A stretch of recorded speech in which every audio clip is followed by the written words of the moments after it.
Yeah.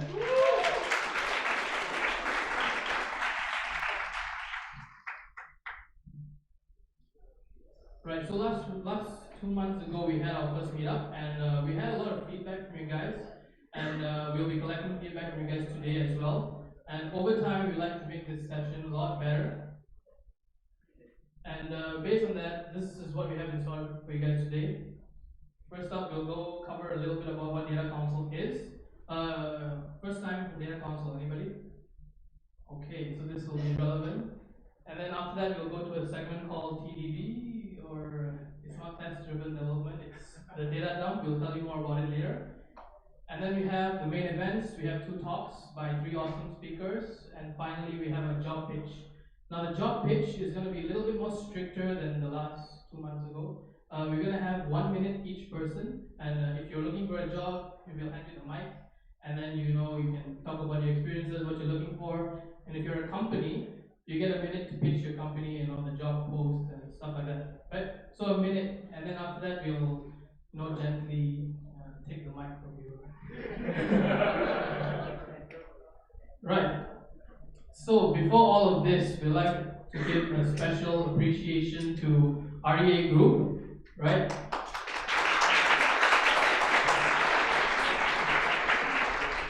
They've been kind enough to sponsor the venue, host us here, give the food, and also 2 of the data engineers are going to be sharing later in the talk. Yeah, and here we have Mr. Alauddin, who's the head of data science of REA Group. He'd like to welcome you guys, everybody. Give it up for Alauddin. Hello. Welcome everyone. So I'm really super excited to see a lot of the folks today. I mean, we're training, a lot of traffic there, but still there are a lot of folks that still make this event. So I will welcome all of you to REA to the event.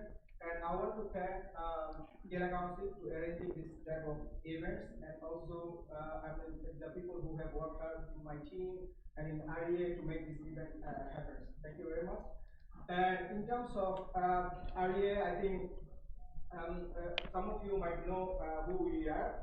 So in terms of if any of you have been searching for property, so that's why in Malaysia, we are our brand is hyperproperty.com.my, and then we are operating in many other countries in Asia, Southeast Asia, to Australia, to US. Later, we have speeches on REA data engineering, and also we have one of the speaker from SIG, I think. So we will hear in terms of this. So the thing I think we want to, so this is a community. So what we are looking forward is we need a strong bonding within the data community ourselves. So because every day in our life we learn many different things. Like for example, as REA, we are operating in many different countries and many different brands. So every day we are receiving thousands of data problems. So we'll be sharing how we are solving those problems, and also we also want to hear, to be connected with you guys, how you guys solve problems, and let's share each other and try to build a strong data community so that we can move fast in terms of learning and using it in our to solve critical data problems that we can. I hope everyone will enjoy the speech and the event. Yeah, thank you very much.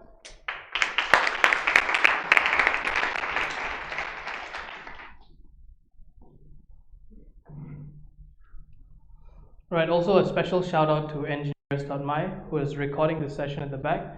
And if you guys missed last 2 months ago session, you guys can check it out on YouTube. Just go to EngineersMY and the session is there. Okay, let's start with what is Data Council. So Data Council is a company that organizes data conferences worldwide. And when it comes to data conferences, there are actually a lot of data conferences, not only in KL, but around the world, especially when it comes to the topic of data.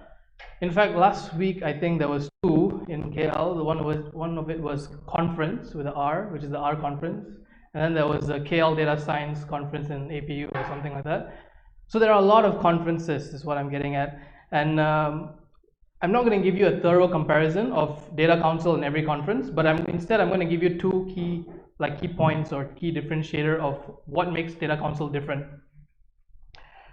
And the first main point of what makes Data Council different is if you go to Data Council events, a lot of the attendees come out saying this motto, this thing that they try to say. They say this is a no bullshit data conference, right? And what is no bullshit? It basically means instead when you go to a conference, you're not being bombarded by marketing. You're not being bombarded by, oh, here's the next tool to use, right? Or just a bunch of hiring people telling you to come. Nothing wrong with the hiring, right? It's more like if that's all you get, it's kind of you're spending a lot of money to go to a conference, right? So a lot of people who come out say this is the no bullshit data conference, and if it's hard for you guys to visualize that, all you have to do is, well, the best way to embody that culture is to go to a conference, but you can also go to YouTube and type Data Council, and you can actually search for all their sessions are recorded, so you can listen to all of their talks from Data Council. And the second differentiator of Data Council is they support local communities. So if you've ever been to a tech conference that you like, and what you realize is you might go there for a talk or for a speaker, but you'll actually stay there for the people, right? You'll stay there because the environment is so, I don't know, hype that you want to be there for a longer time. So what they notice is this environment, they wanted to have it not just once a year, they wanted to have it between conferences, right? So they have mini conferences like this, mini gatherings where you all can learn and grow together. And essentially, this is the KL chapter. And yeah, they have about 14. And in Southeast Asia, Bangkok is probably the happening one. KL, soon to be super happening, right? And those are the conferences they have over there. So when it comes to why this is Data Council and this is why they do it, when it comes to why we want to do it, is essentially we want to give you guys the excuse or no excuse to go outside of Singapore, outside of Malaysia, and go to Singapore, Indonesia, and all the other countries to learn knowledge, to gain knowledge. We want you to stay here, and we want to try to bring together all the different companies and talent across KL and Malaysia to share, and so that we all can learn and grow together. That's essentially why we are doing this. So yeah, that's Data Council and that's Data Council KL. If you guys have any questions, I think that's my WhatsApp. Right, so if you guys have any questions, or you guys want to help, or maybe you want to host the next one in your offices, you can come look for me, Alex, or Hazik, or I guess anyone wearing this Data Council t-shirt, and we'll sort you out. Right, so now comes the segment that I like, the data dump. So the data dump is this segment that's been inspired from DevOps Malaysia, and essentially what this segment is about is we'll be sharing things that we came across the past month, or maybe more than that, that we think is worth sharing with you guys. And yeah, so the last month I shared this and this. So these two I think is super relevant when you get into data science. And I think it's worth repeating for this month as well. First up is the Sequoia data blog. And the Sequoia data blog, you can think of it as a high level of what you want to track, how do you want to track, where does machine learning, where does data science, at what part of the product do you start introducing that? A lot of the things they cover, it's very, very thorough. Like there's 1, 2, 3, 4, 5, 6, 7, but there's all the way up to like 30 something articles going pretty thoroughly, but a little bit high level about what data science is in a company, particularly I guess startups. And then there is the GitLab data handbook. If you want to go a little bit more in depth, maybe how do you set up your teams? So what kind of OKRs do you want to set for your teams? And GitLab, if you guys don't know, is a fully remote company. So they don't have employees in offices. So they rely on this handbook. This is basically their onboarding. And they cover everything, right? What kind of data sources they pull from, when they pull it, how they pull it, a lot of different things they talk about in the data handbook. So if you guys are starting up, building up different cultures and processes, you can go through this data handbook. Right, so I think this link was shared by Alex, yeah.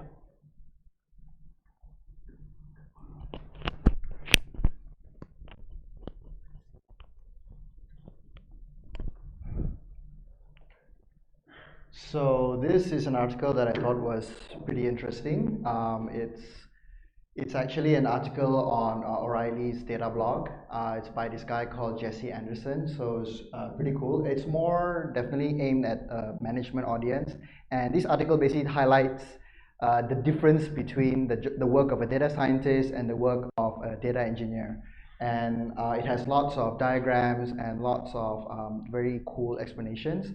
And I think another thing to check out from the author of this article, Jesse Anderson, he actually has this book called Data Engineering Teams, which is not really a very long book. It's a free ebook as well. It's very good. My team at Moneyline have actually gone through it, and we found it very helpful. So it's something worth exploring for your own data engineering teams. The next article that I want to share is not really specific to data science or data engineering. Basically, anyone working in tech in general. So this article is basically talking about, dear startup, you have no idea how much that costs. And the gist of the article is that you want to refrain from giving an estimate to management, because most of the time they will just discount whatever estimate that you give them. So you as the tech person should actually push for management to give you their budget and their timeline, and you work around that instead. So that should be the way to go about it. And this article is actually pretty interesting because it goes into like the reasons why you shouldn't fall into the trap of giving an estimate and then only later to be told that you need to get this done in half the time and half the budget. So, and if they can't give you an estimate, what the author actually argues is that means it's probably not that important. So anyway, it's a lots of things. So like the radical solution proposed here is that, you know, no more estimates. We in the tech community should not give estimates. Get management to tell us what they want. So that's basically it from me. Next up is my colleague Hazik. Yeah, so we're doing the next one.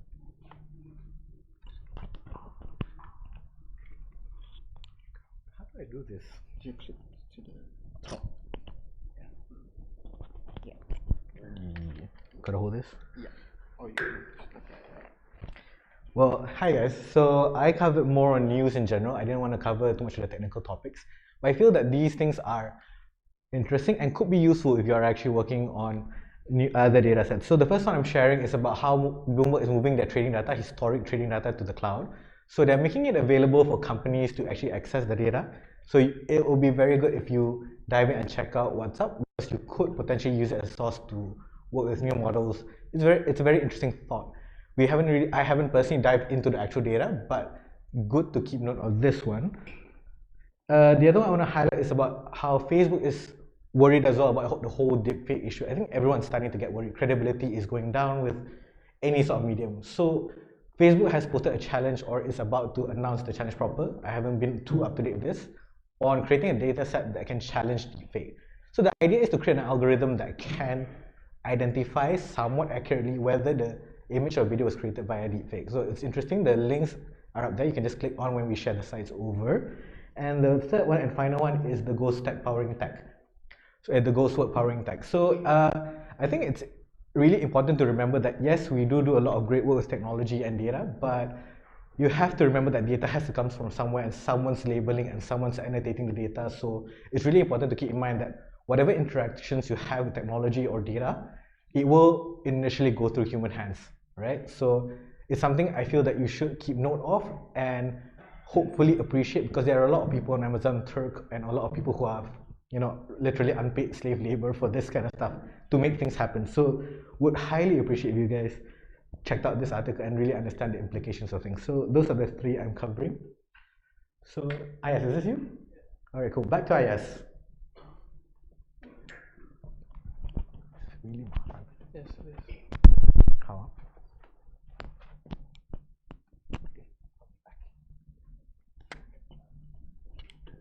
So I wanted to share about Hortonworks and Cloudera. Maybe you guys heard of them. They're the huge Hadoop distributors, and they had a merger last year, I think.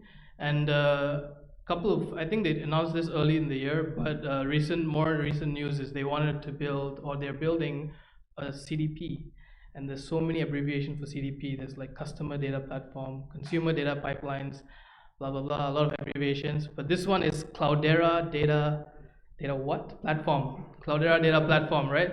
And it's cool, even though not many people may not use Hadoop or Hortonworks or Cloudera. It's good to know what they're moving towards, and what they're moving towards is, see this technical detail part, is basically they're scrapping away HDFS to something like an object store, right? And on top of the object store, they have like Kubernetes on top running their workers instead of Yarn, which is what Hadoop used for. Yeah, so this is a good read, I felt. And wanted to also bring this topic about, which is data testing. That big line over there, what if instead of reacting, you could proactively, what if you could put proactive systems in place that would give you visibility of data problems, right? This is essentially testing in the data world. And you see those 2 points, the engineering team was shipping new functionality and it changes something and the report broke, right? Something breaks when something changes. So this article is basically an article from DBT, and it covers very thoroughly how you could get started with data testing, what kind of test you would put in place and where. And yeah, this is a pretty good article. And yeah, just to segue into that, there is this library called Great Expectations. You can start, just pip install Great Expectations. You can start your data testing already. Yeah, right, that's about it for me. I think there's another library. Okay. Hello, my name is Ash. I guess didn't introduce me yet, but I'm not one of the organizers of Data Council, but I sit in the WhatsApp group and I talk a lot, so that's why I'm here. I added like 5 things, which is way more than I should have. But so the first thing I wanted to share with everyone was this thing called Streamlit. So some of you guys probably saw this in the news last week. This company came out of, I think I would say, stealth with $6 million in funding. And the video, unfortunately, is not loading, but I'm just going to open up a web browser so you can see what it basically is. I think if you were to simply sum it up, is it's R Shiny for Python. It allows you to basically build a user interface from your Python code super easily. And it's as easy as pip install Streamlit into your module, into your Python code, which is pretty cool. So the video here is just showing like 23 Streamlit function calls, and he's basically built a full like kind of a full kind of dashboard, so to speak. All right, so that's Streamlit. Can check that out as well later. This is from a really cool newsletter that called Accolyer, called The Morning Paper. So the guy who writes it is accolyer.org, ACOLYER.org. He reviews 1 computer science paper a day. So also earlier this week, he shared this paper on Booking.com's lessons from deploying 150 models, 150 successful kind of machine learning models. And he summed it up as these 6 things, basically. So according to data, projects that introduce machine learning models, it delivers strong business value. So it's definitely something we should invest in. Model performance is not the same as business performance. This is something very important. Just because your model is really slow doesn't mean that it doesn't bring a lot of business value, and the vice versa is also true. Be clear about the problem you're trying to solve. I think this is one of the key problems that a lot of people have with data science projects, is like, what is the actual problem you're trying to solve? Prediction serving latency matters. It doesn't matter if your recommendation engine is really, really good with a 95% or 99% accuracy if it takes 10 minutes to load 1 recommendation. Get early feedback on model quality. So the feedback loop needs to be a lot tighter in terms of like deploying data, working on data projects. And finally, test the business impact of your models using randomized control trials. So this means test it. You need to have kind of almost like A/B testing on your models to see, does it actually perform better with the model versus with your previous stuff. Schema.io. This, I think, would be near and dear to a lot of people. So what this is basically, now I don't use SQL at work. We run a NoSQL shop. But I think for people who do use SQL, changing your schema is probably a pain in the ass. You probably don't want to do it at all if you can. So the thing about schema.io is it basically allows you to define your schema as a set of create table statements, and then it will actually kind of track whenever you want to add things to your tables. You just add them to that list of create table statements, and it will infer what are the SQL commands it needs to actually run in order to change your schema. And what's really cool about this is all that stuff is stored in a .schema, .skeema config file. So you can actually version it in your Git repository. So that's a really cool way to like basically have versioned SQL schemas. This was a really cool article from Harvard Business Review, and they were basically talking about how there's actually a huge space for analytics projects that don't need big data. So there are analytics projects that you can run in your own department or in your own kind of team without needing to actually go outside of the team and get huge amount of buy-in. These are the three main classes of those kind of projects. So eliminating data factories, reducing wasted times, and simplifying handoffs. You can click the "don't" button later when you get the slides. And finally, this is just like a pet favorite of mine. So Martin Fowler, who's like the, for lack of a better way of putting it, god of continuous delivery, has just published the final part of this huge article basically detailing continuous delivery for ML. And this is basically, continuous delivery is this idea of like continuously pushing and your stuff to production without needing to wait for big bang releases. He talks a lot about how you actually do continuous delivery for machine learning models. You can see some of the stuff there is like experiments tracking, end-to-end, the end-to-end process. How do you actually deploy? How do you actually work with your engineers and also your machine learning, your ML engineers or your data scientists? And I think that's it. Back to you, IS.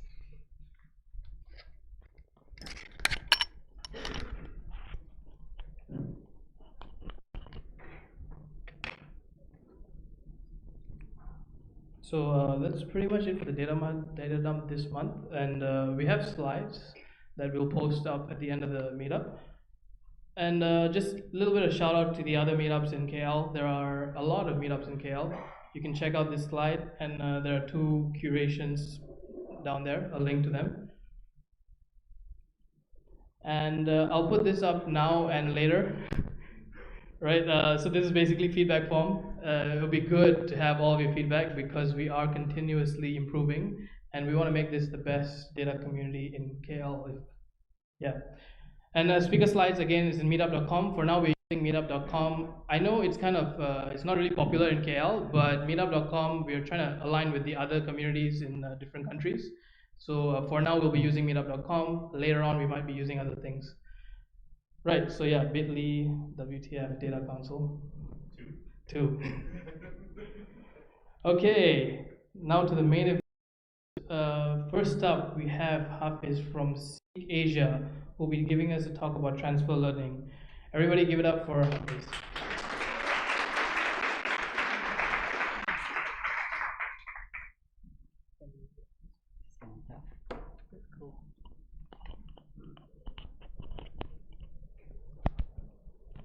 So this is it.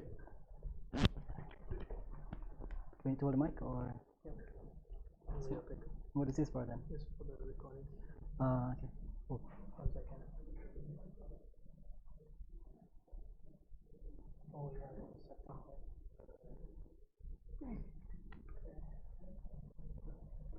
Hello. So I'm supposed to be actually having my presenter notes around, but for lack of better facilities, like I need to use my phone. So excuse me if I keep on looking at my phone. All right. Hold on. Lots of things to hold. So transfer learning, introductions and practical industry applications, which is not the original title of my talk. So like when data scholars like engage with me and ask, to give a talk. So what I wanted to basically give the title as learning to transfer learnings using transfer learnings. But I guess like I was trying to be funny, but they didn't think I was funny, so I had to use the other title instead. So I'm Hafiz Kifli. I've been working for like more than 10 years. The bulk of that is in telecom sector. Was like deploying softwares and like uses a lot of Unix and SQL. Started doing data science in 2015 when I was working at Axiata Digital, and now I'm at Seek Asia as a data scientist. I work with a lot of textual data. So hopefully today I'll be sharing sound opinions and giving solid advice. On to the agenda. I'm going to be covering about what transfer learning is and why you should use it, and also how does it basically work intuitively, and we want to like how would you go about implementing transfer learning in your modeling activities. I'm going to be covering some case studies of like how transfer learning is being done, and then some summary. So what is transfer learning? So this is the part where I need my phone or I'm presenting notes. Hold on. Okay. So in traditional machine learning, what we normally would have is separate learning systems, separate models for different data sets. So for example, in this case, if you want to build a classifier that predicts whether it's a blue circle or not, so we would have data in that domain, and then we would train a model just specifically using that data set. So if you want to try and predict triangles, we would use another data set, and we would train like another model. So the learnings between those two things are not interconnected, and like as if you're used to training neural network models, you know that you probably need a lot of data, labeled data to work with in order to be able to actually build a decent model. But what if you happen to given to a use case like this, where you actually need to build a classifier that predicts this kind of traffic lights. So this is like a screenshot that I took from Andre Kaparti's, it was like a few months ago, talk on Software 2.0, where he basically shared his grievances when in dealing with the data set at Tesla.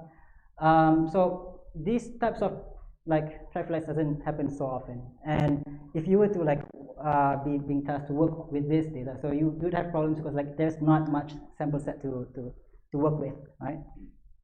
So that's where basically transfer learning comes in. So in transfer learning, if you were to actually try and build a learning system to predict this red squares, for example, you wouldn't need as much data as you would if you were like doing traditional machine learning. So what would happen is you would distill the learnings that you get when you were training the blue circles and purple triangles. You distill that model and you transfer that knowledge over to the new model that you're building to predict the red squares. So that's where the word, the terminology transfer learning comes from, basically. There are, of course, like if you will go to into the literature, there's like a lot of branches of transfer learnings, inductive transfer learning, transductive, unsupervised. But for the sake of this talk, what I'm going to be focusing on is domain adaptation, which is under transductive transfer learning. So that's basically covering the taxonomy. So why should we use it? So this is like a problem that has good performance with less samples. That's one. So in this particular graph, for example, you have a model with BERT pre-trained models compared with FastX word embeddings, and then we train that and then see which of those model types can give you better accuracy when trained on IMDb reviews. So we can see that from this graph, basically, that the BERT model can easily give you like better accuracy, even with 500 trainings. So even like FastX at 22K training samples are not able to actually give you that result. So less samples, good performance. That's one. And yeah, so weights already pre-trained to detect all of these features. But what about text, right? Let's not forget about text. So for those of you who have been working with text in deep learning would be familiar with this picture. It's from Word to Vect. So word2vec and glove, basically, we go to word embeddings that we would normally use if we want to work with text prior to 2017. Basically replaces word with the vectors that we can use. Hold on, let me see, am I missing anything here?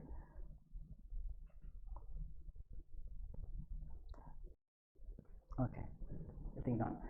So, but the missing aspect of word embeddings is that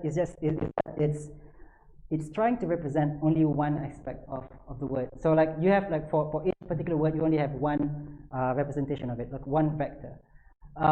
Whereas in recent developments, we are now able to actually represent a word with multiple meaning, with more context. So for in this case, instead of just cat and there's like only one representation of it, now we can now actually have different meanings of the word cats. So instead of just cat as in the literal sense of cat, we can also represent cat as in the analogy of it, raining cats and dogs. So the common theme of the models, the pre-trained models that has been in recent developments, they are all language models.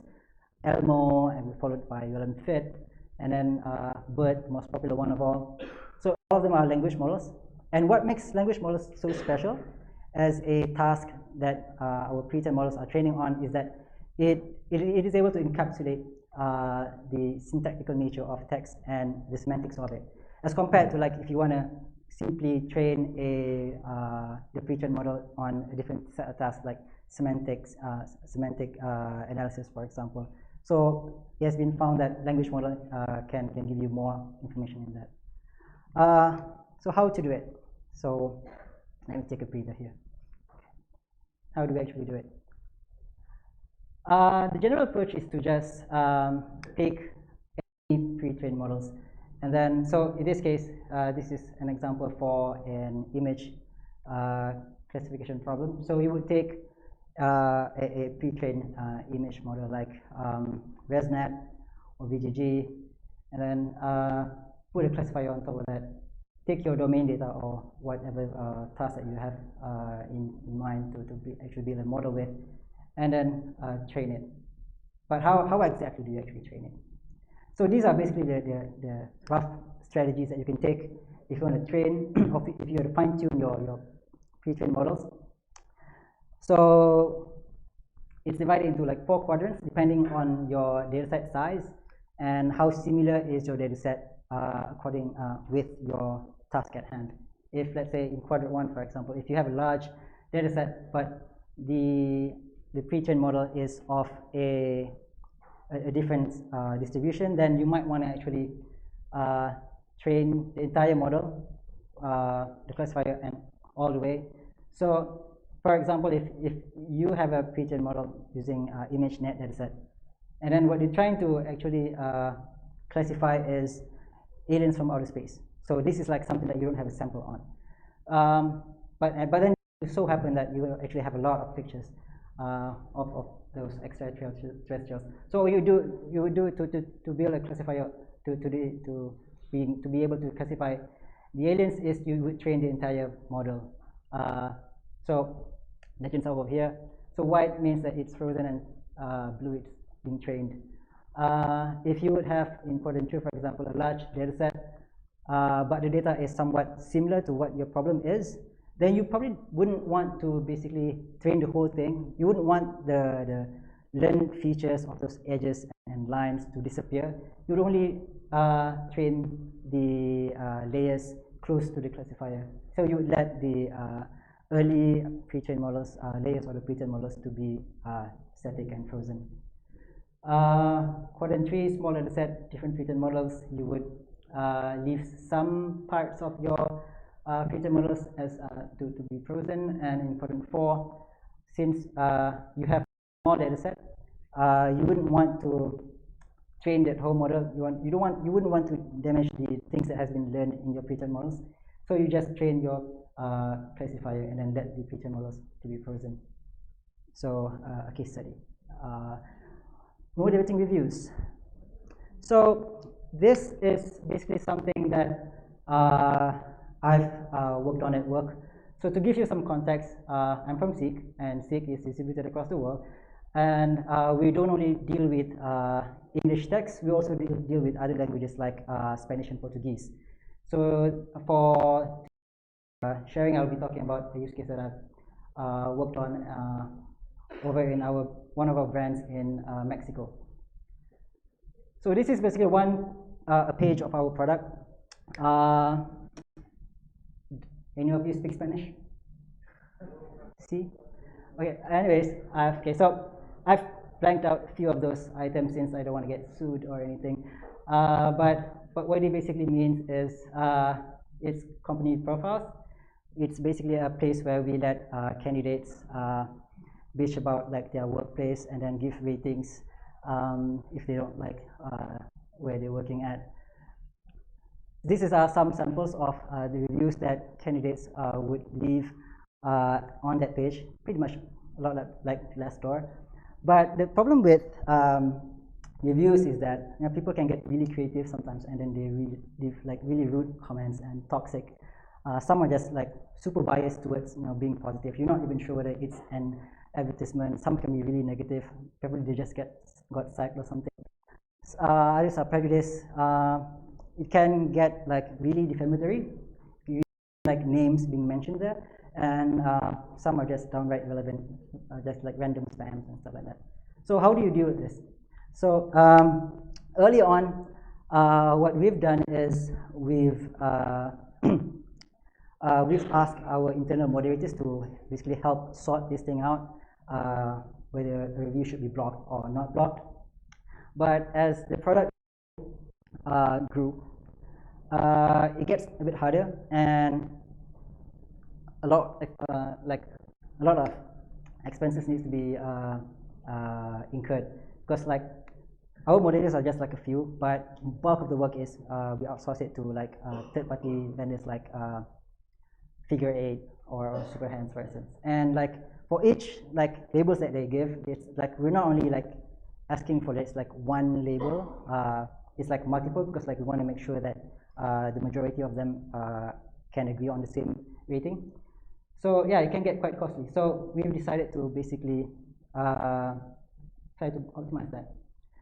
A classifier basically, right? A yes or no review, block or not block reviews, seems simple, right? I mean, it's just a text classifier. What can go wrong, right? But the reality is like model building is never straightforward. You're like left in a not like you're happy, so you're not even sure. So yeah, I mean Spanish, right? The product itself didn't acquire a lot of label data, so that's a problem. What else can go wrong? Imbalance classes. So when I say imbalance, like if you were to predict like every single reviews that you get and you just let it pass through sample small label data, it's also imbalanced, and then it's in Spanish. So okay, so why is text in Spanish a bad thing, right? Why is it a problem, right? So this is basically a tweet that I got from Twitter, basically from François Collet, early this morning, to be exact, and he was talking about the difficulty of working in NLP research, because like a lot of the data sets and research revolves around Anglo-Saxon language, Anglosphere, basically English language. A lot of literature are all about the English text, and this is a problem because like this means that all the pre-trained models and the research is geared toward English. So we don't have pre-trained models for Bahasa. We don't have pre-trained models for Spanish from the get-go, right? So when we talk about like training like huge corpus of Wikipedia or the entire web, and we want to have like a good decent Bahasa pre-trained models, we don't have that, and that's the problem. So how do we approach about going about solving these problems? Like the problem is a problem, but I still need to solve it. going back to what we've discussed, previously. So we had to add this feature in so that it filters off all of this garbage first before we fine-tune our pre-trained models. So we found that if, let's say, we were to just let the garbage in, it affects how good our pre-trained model behaves as well. With regards to pre-trained models, the corpus is probably okay, is good enough.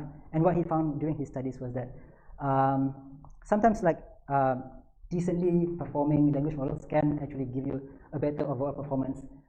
So in this case, like a classifier, that's what we need. There's also data augmentation. Okay, I think I forgot my notes.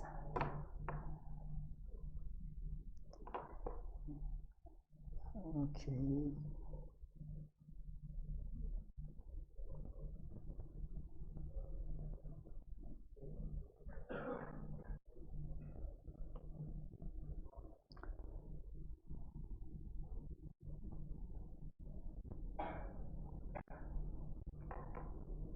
So data augmentation came from I'm just training the model for a while, and you get back the matrix. You want to improve the performance further because with really small data set, it seems that you are not able to get that threshold that your stakeholder needs. So that's when you need to embark on a journey of error analysis and try to understand of all the guidelines that your review is violating, which one of those that is being triggered the most. And from there, you probably you want to add in more samples, sometimes mock samples of those particular category that your model keeps on missing. Sometimes it's some vocabulary that your training set hasn't before, so you probably need to introduce those words inside your mock data when you do fine tuning. Finally, when you're done with the fine tuning stage, and then you get to the classifier. So this is when again the spam filter and the data augmentation part needs to be done, but sometimes the label itself is wrong. So this is sometimes you would think that the goal data set is a goal data set, but sometimes it's wrong. This is why you actually really need to have a look at your data and understand why is your model keeps on working in weird ways, and for me, for instance, when I look at certain syntax and look at the predictions, to me the models looks okay, but according to the goal data set, it should be predicted the other way. So this is when I would probably go to the annotators, in this case our own internal moderator team, and then ask them to verify and see whether the label should be overturned. To sum it up, transfer learning basically takes the learnings from one model, from one task, and applies it to another. It's been proven to give better results with less time, samples, and cost.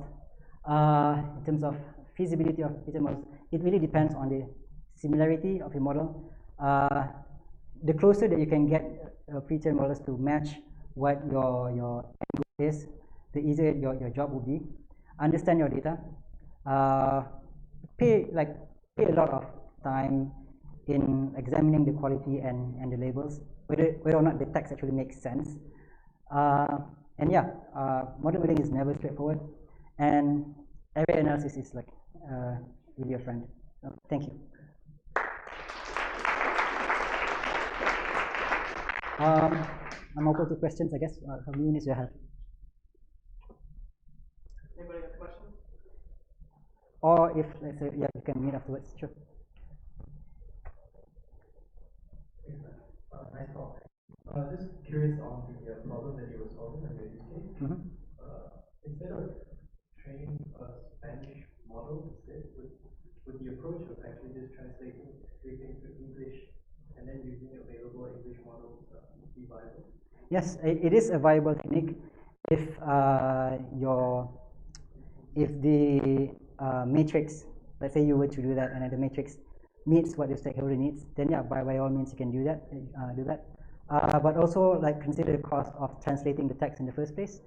If you're using Google Translate, then that might incur some cost. If you're using some internal language translation engine, then that's probably fine.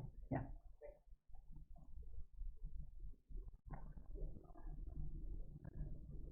Great talk, by the way. I'm curious though, for the spam filter, I just want to know, like, in terms of, like, how do you classify the spam filter, like, and for the review, right? Because I assume there are text, so you insert, like, a Spanish text of spam words, or from the whole text of the review, you summarize it and you get a weighted score. So what does the model entail? So in our case, a spam is like something that is really subjective. So from what I've seen from the dataset, it's just merely like repeated sentences and like gibberish being written, and then just one word comments. So we consider those like irrelevant, and we don't really need to. But so it's probably not the more complex spams that you're thinking of. So we didn't build that, but we found that just by introducing those rules, it's good enough. So we were using n-gram techniques to actually do that. Oh, one more question?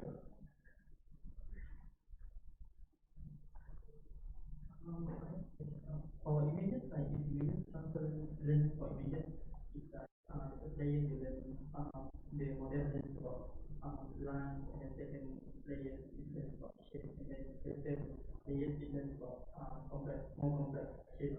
But for NLP problems, if you use transfer learning, what actually it learns from?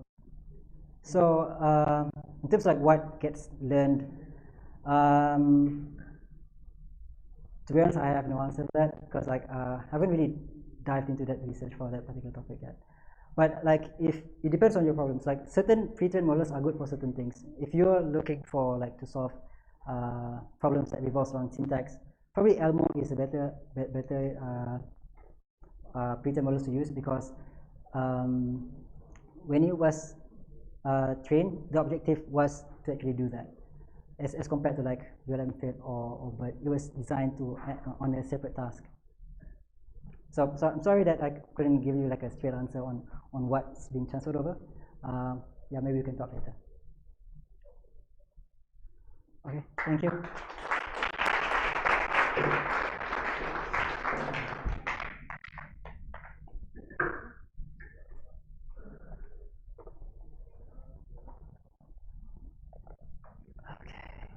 Right, next up we have Ashik John from REA, who's going to be talking about data engineering practices. Everybody give it up.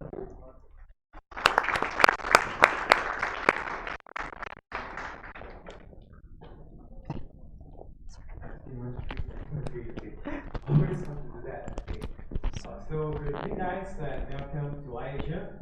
So I'm John, I'm a data engineer at iAsia, and my colleague,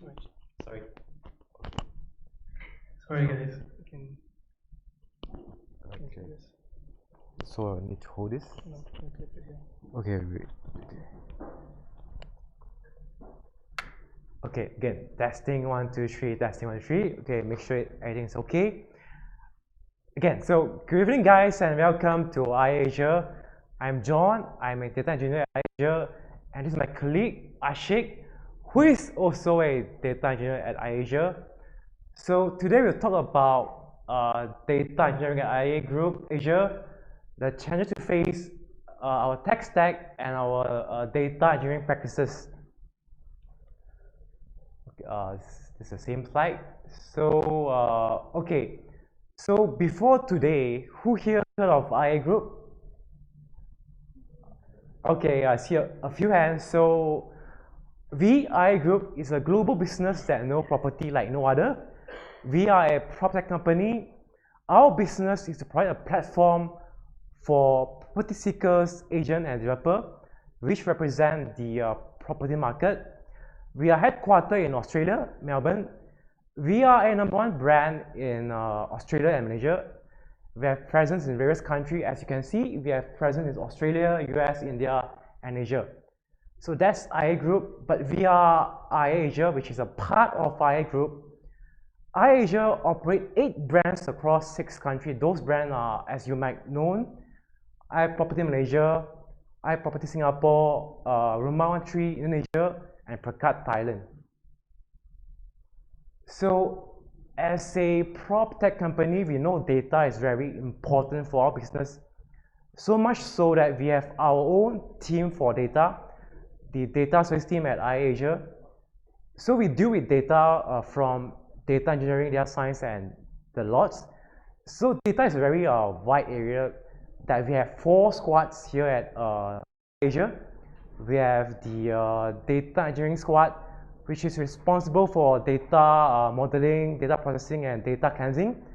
So they do stuff like writing SQL queries, they clean data, they write data schema, and a lot of data wrangling. Next, we have the dev squad, which is responsible for data architecture, data processing, software engineering. So we build data platforms, we decide if we should use Hadoop, we should use Spark, or we should use Google Dataflow. In short, we make sure data come in our system, it gets processed, and it gets out in the right format, in low latency and free of error. Next, we have the BI squad, which they build their pipelines, and they do ETL processing. Sorry, I meant BI dashboard. So any Tableau user here? So those are your folks. You might apply with Arlen later if you are interested in Tableau. And finally, we have the very sexy and exciting AI and machine learning squad. So they do stuff like AI and machine learning. So here at iAsia, they build recommendation engine, they predict house prices, and they also do image recognition. So they predict whether image is a condo, apartment, is it a 2-bedded bedroom, or is it a 3-bed bedroom, or is it a cat? So today we have a representative from 2 squad today. I'm John, I'm from the dev squad. So I'll talk more on the tech issues, the tech challenges we face, and how we solve them. And Ashik is from the data engineering squad. So he'll talk more about data issues and how we solve them, and of course some of the other issues. So about our tech challenges we face. So as a property company, we get a lot of data every day. We have listing data, we have agent data coming from all 4 markets. So we need a large-scale data processing system that can process data from various sources. And those data in turn need to get processed to answer business questions. So we need fast reporting for business decision. Business users often want those data answered easily, accurate, and fast. Better still if you can answer them near real time, which brings me to my next challenge. We sometimes need a real-time event processing, querying, and analytics solution. So if let's say a user clicks on a listing, we want to act immediately on that data. We want to alert the agent immediately that someone has clicked on their listing. We want to act on that data to provide the most relevant recommendation back to that user. But all of these applications is useless if you don't have a secure and safe environment. So we also need to provide a data security and data protection to prevent data breaches and data from being stolen.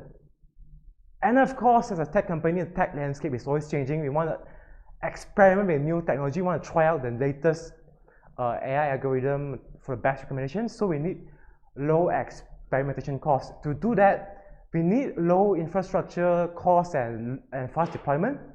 If we can achieve that, we can easily scale across market. Today, we have 4 markets: Indonesia, Malaysia, Thailand, and Singapore. But if suddenly a business acquire a new market, let's say Philippines, you want to quickly scale to that market fast. So how do we do that?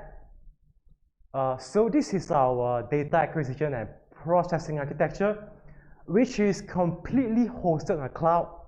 That means we don't have to worry about infrastructure, setting up hardwares, and can straight go away to setting up the data pipelines and deploy our solution. So we have a very vanilla architecture. We have the data source layer. We have the ETL layer, which is extract, transform, and load. We have our storage layer, and lastly, we have the publish and insight delivery layer. So what kind of data do we analyze at iAsia? We have the normal RDBMS, which is your MySQL and SQL Server. These are normal databases to store our business data like listing, agent, and maybe property data. We also need to process flat file data like your Excel sheet, Google Sheet, or your CSV file. We also have APIs to consume external data, and a very important piece of data is our Google Analytics data, which we use to store consumer traffic, consumer clicks, consumer behavior. And we also do ad campaigns on Google Ads and also Facebook. So to measure how our ads are performing, we capture digital marketing data and store them. Lastly, we need to handle internal data like Salesforce. So that's for our data sources. Next, we'll proceed to the ETL layer, how we move data from the data sources into our storage layer. So we have two kind of ETL. We have batch ETL, meaning the ETL happen at a scheduled interval. Let's say we fetch listing data every day into our BigQuery. That's batch processing. And we also have real-time streaming, meaning the data is being continuously processed and inserted into BigQuery. So for batch processing, we use Cloud Composer. Cloud Composer is Airflow hosted on GCP. We have various data connector in our Cloud Composer. It can connect to Google Sheet APIs and RDBMS. It connects to those data and pump them into BigQuery. So that's for batch processing. For real-time data streaming, we have two kind of data. We have a continuous stream of data that comes in continuously at a considerable volume. For this, we use the combination of Google Cloud PubSub and Google Dataflow. So think of PubSub like Apache Kafka. It's a buffering layer where data get stored temporarily while it's being picked up and processed by Cloud Dataflow to be persisted in our storage layer. So that's for a continuous stream of data. But we also have data that comes irregularly, that are data which are sparse. So these are data like marketing feed from Facebook. Maybe one lead will come every hour or every minute, but the quantity is quite few. For this, we use Cloud Function. So these events are being handled by a Cloud Function process and persisted in our data lake and warehouse. So that's it for our ETL layer. Next, we have our storage layer. So for structured and unstructured data, we use BigQuery. For unstructured data, we use Google Cloud Storage. We use BigQuery because it's a fully managed data warehousing solution. Storage cost and analytics cost is completely separated. You can store data for very cheap and you only get charged for how many data you query. And for unstructured data, we use cloud storage. That's it for our data and warehouse. Next, we move to the publishing and insight delivery layer. So when the data is in our data lake, we need to surface those data to business and also to consumer.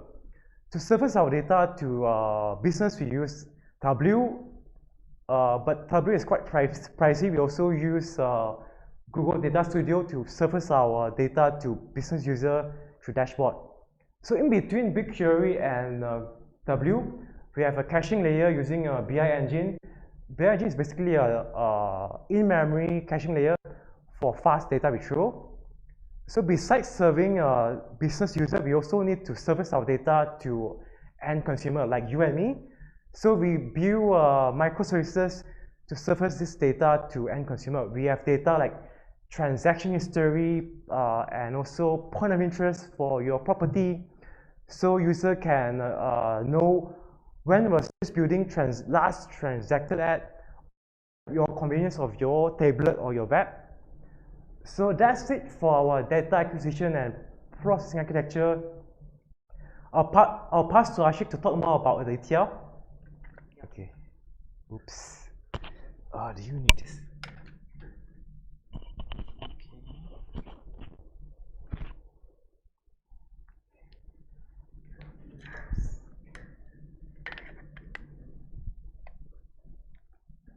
Okay, whenever we talk about any data engineering, anything, always need to talk about the ETL things, and it's the pain.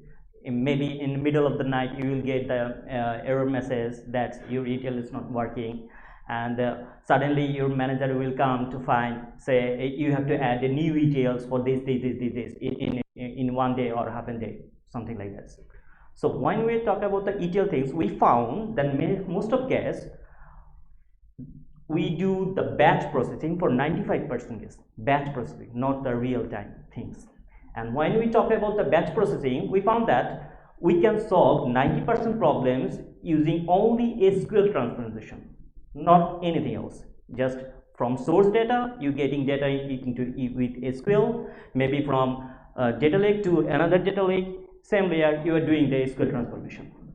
But what happens when we get any new ETL task? We found that we are writing a SQL transformation with source data configuration, destination data configuration, and scheduling, many other things. All are actually same task.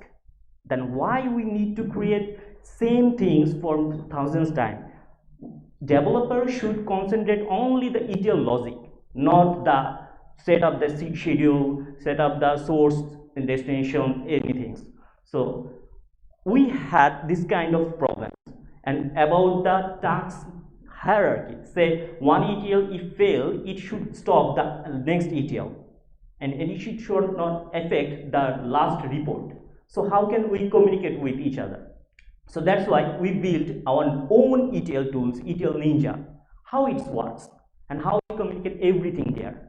Say one developer created one SQL and he wrote a configuration file in YML. That's it. His work is done. What it will do, that ETL Ninja will read that YML configuration file. It will create a DAG for Google Composer, I mean the Airflow. So it will create the DAG, the hierarchy, everything, and it will automatically upload that DAG into the Composer. So you don't need to configure this source, you don't need to configure this destination, you don't need to configure the schedule, you don't need to configure the hierarchy of the ETL things. Everything will be configured from that configuration file. That's it. So using that things, we found we migrated our legacy 400 ETL jobs just in couple of hours. That's done. So, and these ETL Ninja actually run based on the CI/CD. I mean, guides. You can use any other CI/CD platform. That's okay. So now we are concentrating only ETL logic, not about setup configuration for the ETLs. This first challenge we solved this way. Now about the data structure. John already mentioned that we actually serving many markets. Singapore, Malaysia, Thailand, and previously they worked separately. So they have everything their own data structure. But when we're serving the property business, actually things are connected and everything is same. So if I talk about a property, it should have a facilities, it should have a room number, it should have a price, things actually same. And if you say the location, it's same. If we talk about the point of interest, it's same. Transaction things, same. So why we should have maintained multiple tables for that things? So then this is the one challenge previously. And source data can be structured, unstructured, semi-structured, many things. And all of our market actually support multi-language, any kind of language. Previous system we had more columns for each language. Now if we go for the India, they have more than 20 languages. Should we create 20 columns for that one? No, it doesn't make sense. Also that about the legacy system, about the new system, about the all sources, we need to create an association. So for that, should we create multiple association table for that one? Doesn't make sense.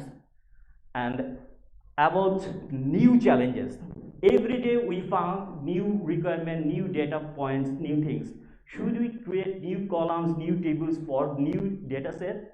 Doesn't make sense because you have to update your API, your endpoint, everything just for new columns things. So this was our challenges, and I like to share now how we solve these kind of challenges.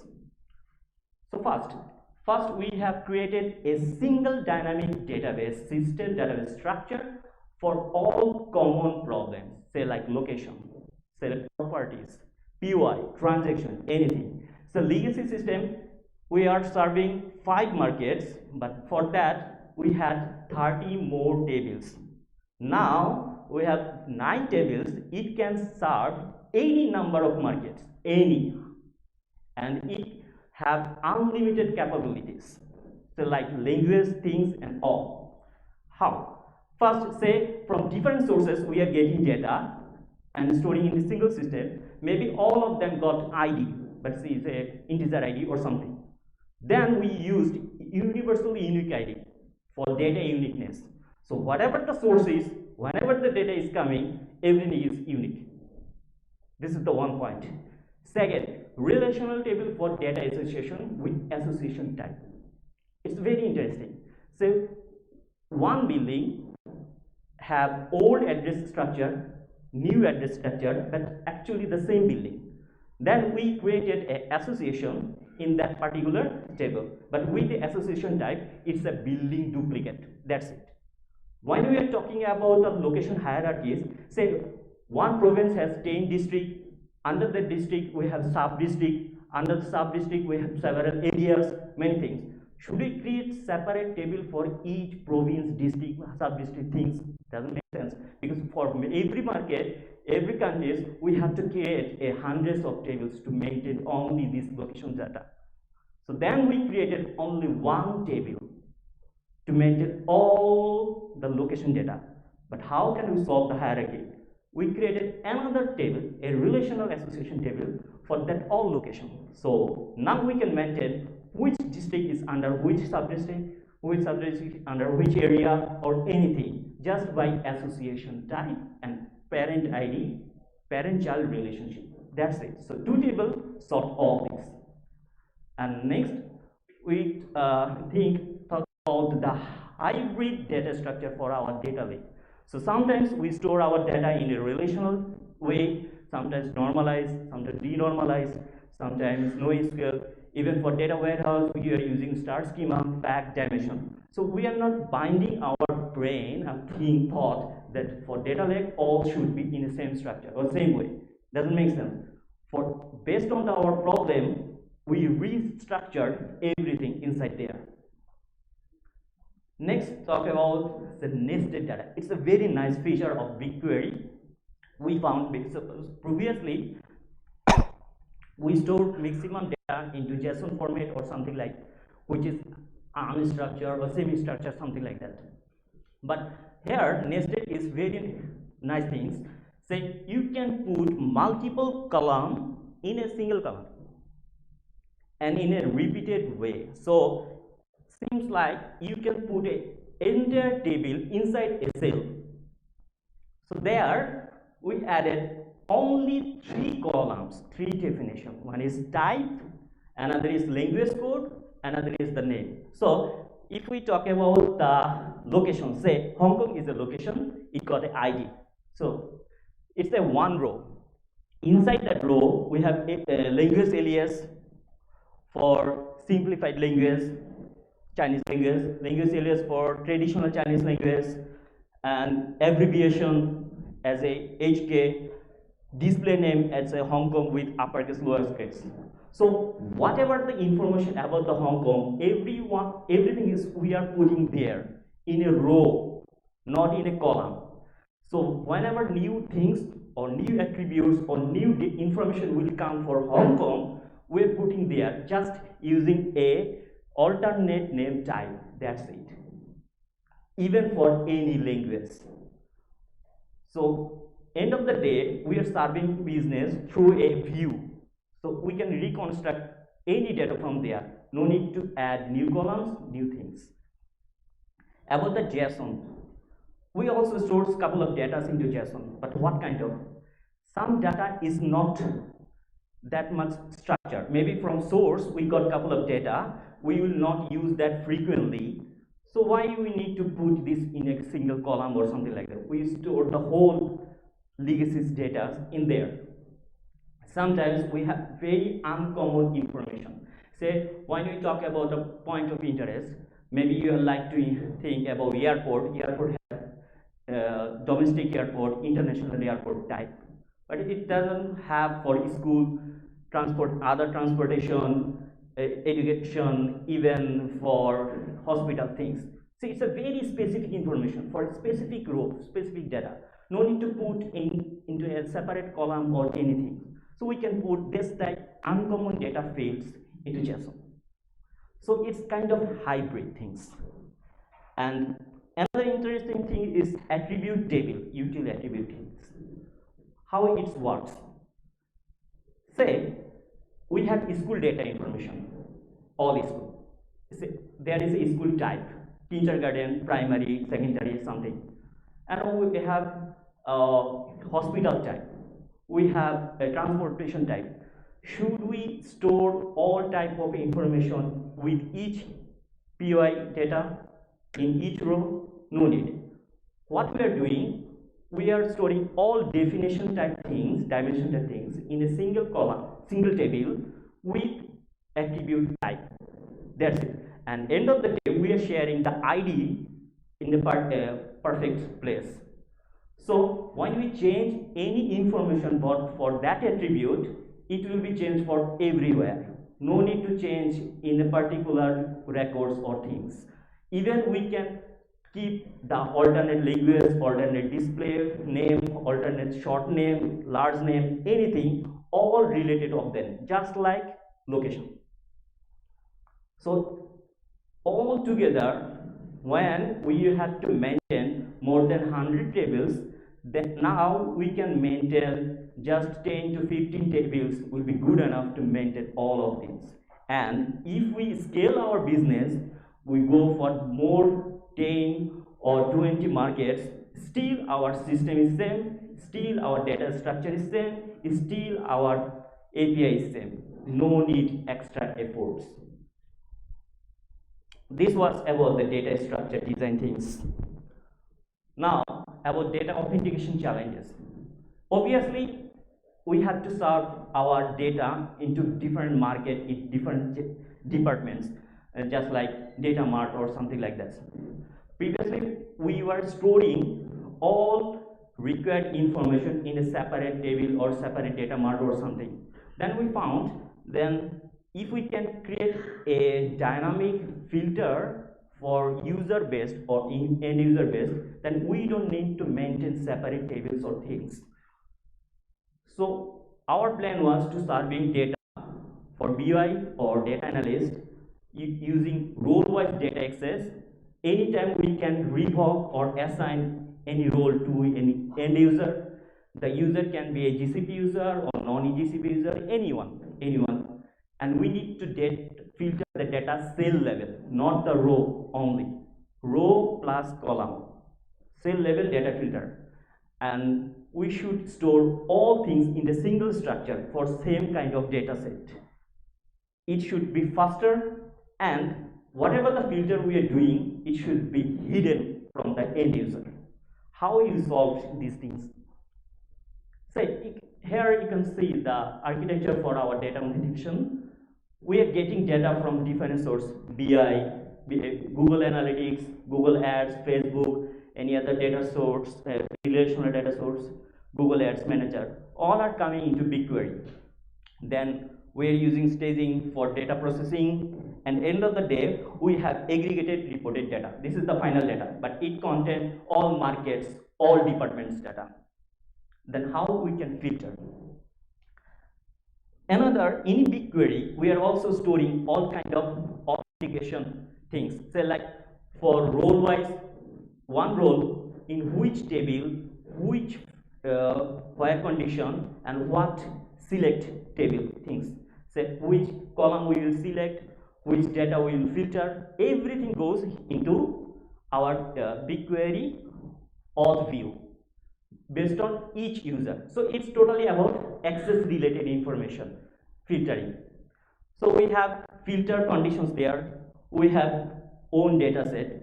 Now, how we are filtering things. From the end person, say like Google spreadsheet, BigQuery UI, or data story, everywhere we have a user ID, I mean the email ID. So from there, we are feeding user ID here with a single join condition into SQL, simple SQL.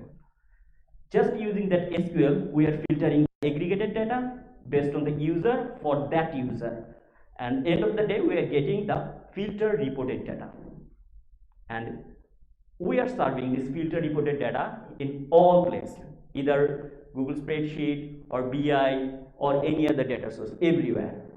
For performance, we added the BI engine to get the in-memory data process for end user. Sometimes we use community connector to get a static dashboard, and sometimes we use BigQuery connector where we give the whole access on whole data set. However, based on the user, all data is filtered there already. So anytime if we change the role in filter layer, it will be filtered in the end user. So anytime we can assign any role, new permission, or revoke everything, and data will be served based on the filter. No need to maintain anything for data revoke or anything. So this is the different challenges we have faced and solved in our way. And as data change, technology change, everything changes very rapidly in this world. We're always ready for new challenges. So any questions? Thank you.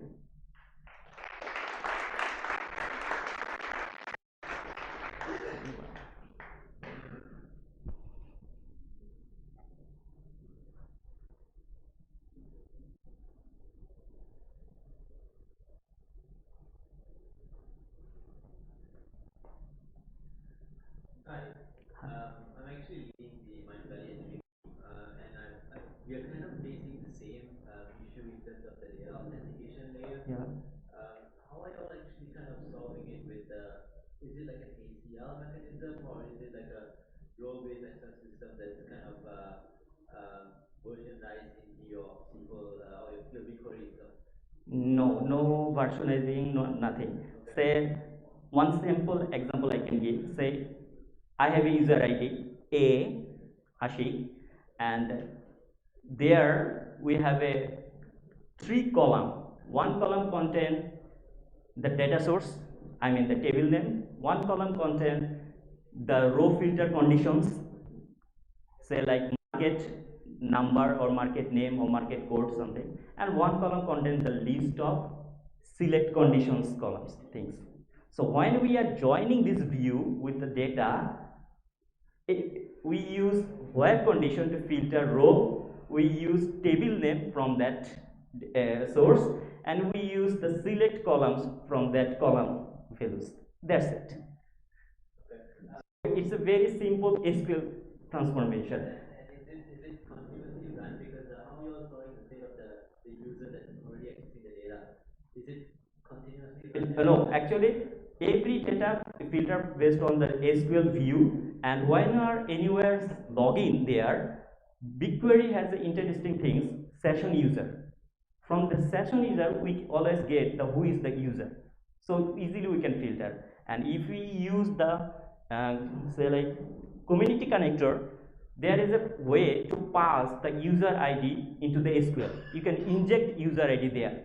So from there also we can filter who is the user and what is his the row, columns, and table name. So and end of the day, actually this layer is hidden into a different view with a different view. So end user will never know how the data is filtered, but it's no need to store or regenerate the whole filtered data set again and again. Just a simple SQL. Anyone else?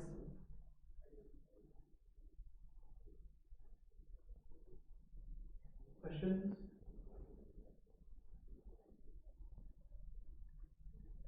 All right. Thank you. Okay, thank you.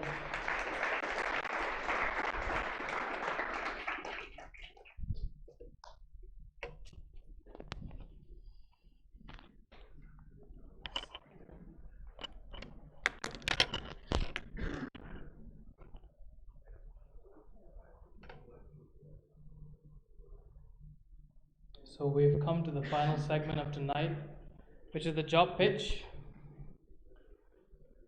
So yes, anybody hiring? You got the mic for a minute. Nobody hiring? All right. So, as you have seen, the lot of data challenges that we are facing. Of course, we have a lot of ML challenges that maybe we can share in any different next feature sessions. So we are also hiring. If you are passionate to, work with this, solve this kind of data challenges or ML challenges, let's look at our career base, also the LinkedIn base, in terms of the opportunities that we have, and we are really looking for the talent like you.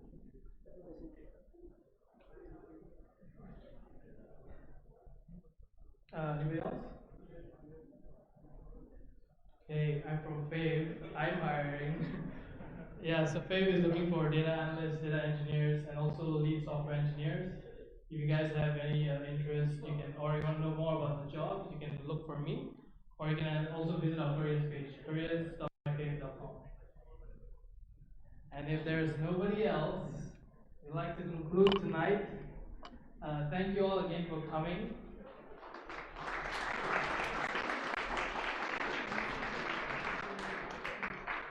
I know it's very tough to get to these venues and just for your night, and but yeah, thanks again. And this is the feedback form. Please send us your feedback, and we'll make the sessions better in the future. A little bit of teaser. Next month we have it in Money Lion, and look forward to some good talks then. Right. Thank you. Oh wait, just stay where you are. Exactly where you are. We'll take a picture.